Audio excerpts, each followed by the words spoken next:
Os aprendizados do isolamento social. Pesquisa mostra o quanto a quarentena prejudicou a saúde mental das pessoas. Moradores da região contam como conseguiram superar os efeitos negativos da crise. Motociclista morre em acidente na rodovia dos Tamoios, no trecho de Paraibuna. Projeto Mesa Brasil do SESC leva alimentos para famílias de diversas cidades da região que passam por dificuldades devido à pandemia de coronavírus. Festa do Divino em versão digital. Projeto em São Luís do Paraitinga leva para a internet um dos eventos mais tradicionais da cidade. Moradores criam perfil nas redes sociais e reúnem fotos e registros da festividade centenária. Sábado, 23 de maio, bem-vindos ao Band Cidade.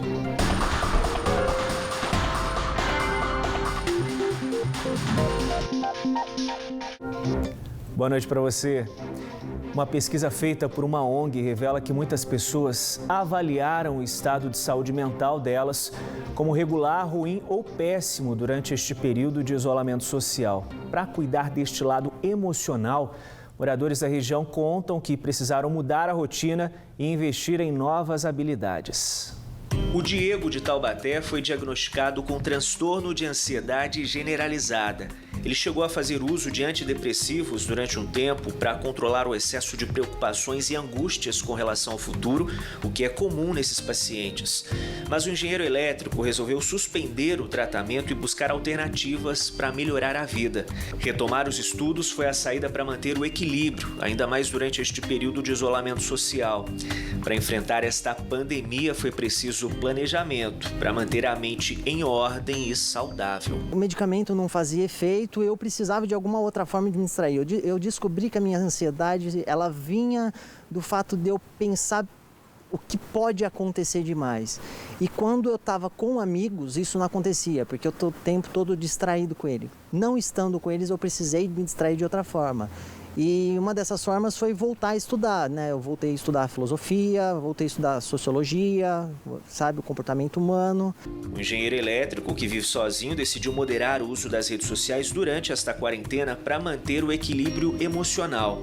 Mas ainda assim, como gosta de estar cercado dos amigos e da família, o Diego estabeleceu horários para manter o contato virtual com as pessoas mais próximas, para evitar passar o dia inteiro com o celular. O convívio familiar, no caso de manter contato por aplicativo, isso eu faço pelo menos uma vez, assim, à noite com os meus pais, mas não é aquela coisa corriqueira, toda hora tendo que falar com alguém. Mas lidar com as próprias emoções tem sido desafiador para muita gente durante esta quarentena.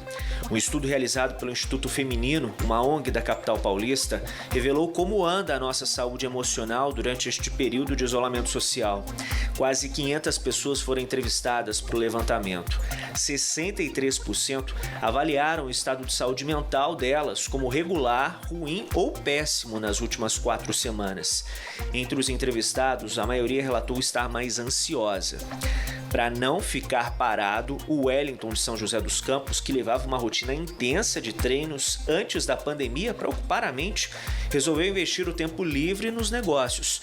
Ele vende marmitas para quem segue uma alimentação mais saudável. Durante a quarentena, os pedidos saltaram 400%. Hoje ele entrega em média 500 refeições por semana. Diferente de algumas pessoas, eu resolvi criar algo novo e realmente produzir mais, né? Usar o tempo aí para fazer algo bacana e está sendo muito legal. Para ajudar quem também está em casa neste momento, o empresário resolveu criar kits para que o próprio cliente prepare hambúrgueres em casa. Oportunidade de ir para a cozinha neste tempo livre e, quem sabe, descobrir novos talentos. Eu senti que as pessoas precisavam de outras coisas para fazer em casa, né? Então, observando o consumo grande de delivery, eu falei, de repente eu vou criar uma experiência nova. E aí foi o que surgiu a hamburgada. É muito legal a gente ver pelas redes sociais as pessoas colocando um pouquinho da personalidade aí no lanche de cada um, né? Então, às vezes, a pessoa inclui alguma coisa, uma cebola fatiada, alguma coisa extra do kit, e aí você vê na foto a combinação que a pessoa criou ali, todo mundo fica muito orgulhoso, porque quem produziu o lanche foi a própria pessoa. Então acaba sendo uma experiência em família muito legal. Mais do que mudar a rotina, o isolamento social causado pelo coronavírus também pode despertar um maior autoconhecimento pessoal e profissional. Acho que vai trazer uma lição, acho que para mim, para muita gente, que a gente tem que ver pelo menos, ver o lado bom das coisas, né? Eu acho que a gente está vivendo um cenário muito, muito triste, muito preocupante, mas assim, não adianta a gente também ficar só reclamando e esperando as coisas acontecerem, né? Às vezes a gente precisa arregaçar as mangas e fazer isso, ser o protagonista dessa situação. E nós seguimos daqui com esta conversa, hoje por Skype.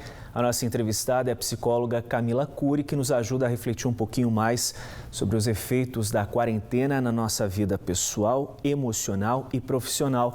Boa noite, Camila. Bem-vinda ao Band Cidade. Primeiro, Camila, queria falar com você sobre esse número, né? 54% das pessoas entrevistadas nessa pesquisa relataram aí um pouquinho desse desequilíbrio emocional, né? Queria que você falasse um pouquinho, realmente, de fato, nesse momento, a nossa saúde está desequilibrada?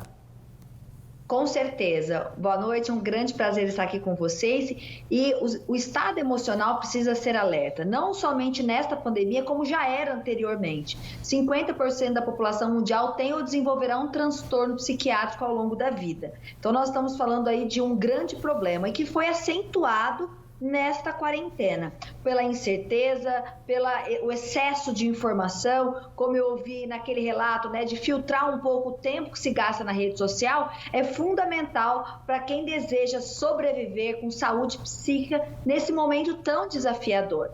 Mas eu acredito que, apesar dos desafios, nós teremos também bons frutos. E na busca desse autoconhecimento, a gente também pode se avaliar aquilo que faz bem ou não para a gente, né? E é um convite, né? Nem todas as pessoas irão sair emocionalmente mais fortes desse período, mas aquelas que tiverem a ousadia de olhar para dentro de si, repensar a sua trajetória, como colocou nessa história, né? Fazer um negócio, tirar um projeto do papel, porque muitas vezes nós não temos tempo, né? Damos a desculpa que nós estamos na correria da vida moderna e, de repente, nós somos convidados a ter uma vida muito mais restrita do que tínhamos no quesito ir e vir. Ou você vai usar essa dor como oportunidade criativa, ou ela vai te paralisar, te angustiar e te adoecer. Camila, quais recursos a gente pode buscar para conseguir aprender, extrair lições dessa pandemia, desse momento de isolamento social tão difícil para a gente, né? Primeiro, é importante filtrar todo esse conteúdo que nós ouvimos, né? Buscar fontes sérias, como o jornal, para que você não fique vendo todas essas notícias, muitas vezes de fake news, que vindas do WhatsApp. Segundo ponto, é importante que você se comunique com pessoas que são positivas, pessoas que tragam esperança e não pessoas fatalistas. Às vezes tem uma pessoa do seu rol que acha que tudo vai dar errado, que tudo vai acabar. E lidar com pessoas tóxicas acaba prejudicando a sua saúde mental. Importante estudar, buscar um hobby, se comunicar de forma mais assertiva com a sua família. São estratégias que te ajudam a ter equilíbrio emocional para que você possa, então, se conhecer. Porque não adianta nós tentarmos o autoconhecimento se eu não estou equilibrada. Eu preciso primeiro olhar para mim. Para eu conseguir olhar para mim, eu preciso estar minimamente equilibrada e ter boas conversas, pessoas inspiradoras, filtrar o estímulo estressante. As notícias te ajudam nessa trajetória inicial, te prepara psicologicamente para essa busca do autoconhecimento. Doutor, e quais sinais nós precisamos perceber para identificar, tem algo errado com a minha saúde emocional, a minha saúde mental? Importante presenciar e ficar atento ao sono. A má qualidade do sono é muito prejudicial e desencadeia muitos transtornos psicológicos. Então, é um ponto de atenção. Segundo, se você anda desanimado demais, nada te motiva, você fica com muito medo da morte, muitos pensamentos negativos, é importante uma luz acender na sua mente. Importante quando você pede o prazer de falar com as pessoas, quando você acha que nada faz sentido, se alguém te manda uma ligação, você não quer atender. Então, quando você começa a perceber que o encanto pela vida está te fadigando no seu dia a dia, significa que você precisa buscar ajuda. Doutora, informações importantes para todo mundo conseguir superar essa crise de uma maneira saudável, né? Muito obrigado pela participação da senhora aqui, pelas dicas. Muito obrigada, um grande prazer. Uma ótima noite, obrigado. Obrigada. Em meio à pandemia da Covid-19, outra preocupação é com a queda nas temperaturas. Além das campanhas para arrecadação de alimentos e produtos de higiene, voluntários de Taubaté começaram a receber roupas de frio e cobertas.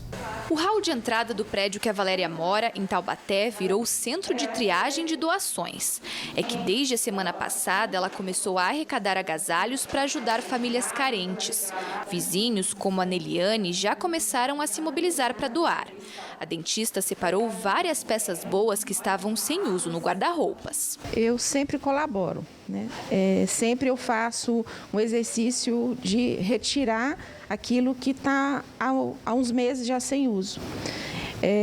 Então, quando a Valéria teve essa iniciativa, eu prontamente quis ajudar. A ideia surgiu durante uma campanha anterior colocada em prática pela Valéria, que arrecadava alimentos para as pessoas que estão sem poder trabalhar neste período de isolamento social.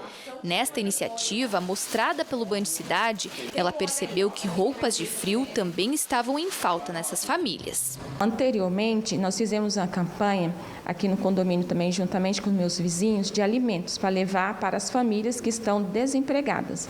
Então, eu percebi, através dessas famílias, que elas também estavam necessitadas de roupas, principalmente de agasalhos, porque chegou a frente fria e eles estavam reclamando que não tinham roupas. Outro motivo foi a ausência de ações deste tipo por parte do poder público devido à pandemia de coronavírus. Neste ano, a Prefeitura de Taubaté ainda não deu início à campanha do agasalho, que normalmente começa em abril. Na campanha de doação de alimentos, a Valéria cadastrou 35 famílias e pretende montar kits para atender todas. A gente já arrecadou, já conseguimos atender 10 famílias. Agora tem 25 famílias que estão aguardando a receber essas doações que a gente está arrecadando. A gente também está pedindo cobertores, né? Porque tem muitas famílias que estão sem cobertor. Instituições da cidade também passaram a se mobilizar com o mesmo objetivo. A Adriana é voluntária nesta ONG que atende mulheres, crianças e adolescentes vítimas de violência. O Instituto também começou ajudando os desempregados pela pandemia com o fornecimento de cestas básicas. Mas além de concentrar alimentos, nesta semana o local passou a ser ponto de coleta para doação de cobertores. O Esquenta Taubaté surgiu pela demanda, né? A gente fez uma campanha grande para arrecadação de alimentos. E ao entregar os alimentos, as famílias começaram a pedir cobertores. E eu achei importante antecipar essa arrecadação. E cobertor é um item que as pessoas não costumam doar muito. O agasalho é mais fácil, né? A gente já tem feito a campanha do agasalho há anos aqui pelo Instituto, mas dessa vez nós vamos fazer a do cobertor. A iniciativa, que tem parceria com o comércio da cidade, pretende arrecadar 300 cobertores que serão destinados às famílias na primeira quinzena de junho. A Ana Valéria ficou sabendo e quis ajudar. Trouxe cobertas que estavam sobrando na casa dela e de amigos. Eu trouxe 4 cobertores, tá? E eu decidi ajudar nessa campanha porque eu acho que todo mundo precisava ajudar. Aquecer um coração, aquecer um corpo, né? Nesse frio. E eu acho que se cada um fizer um pouquinho, todos juntos, né? Podemos ajudar. Iniciativa importante, né? Em relação à campanha do agasalho em Taubaté, a Prefeitura informou que segue o calendário do Estado. Nós entramos em contato com o Fundo Social do Estado para saber quando a campanha começa, mas não conseguimos retorno.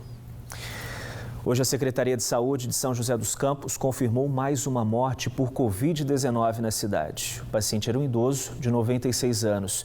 Ele estava internado desde o dia 15 deste mês em um hospital particular da cidade. O município já soma 31 mortes e tem 616 casos confirmados de coronavírus. E a Prefeitura de Caçapava publicou um novo decreto que exclui missas, cultos e demais atividades religiosas da obrigatoriedade de seguir a quarentena. O decreto diz que para funcionar, as igrejas precisam intensificar as ações de limpeza, disponibilizar álcool em gel ou água e sabão para a higienização das mãos, controlar o acesso de fiéis e respeitar a distância de 1,5 metro entre as pessoas.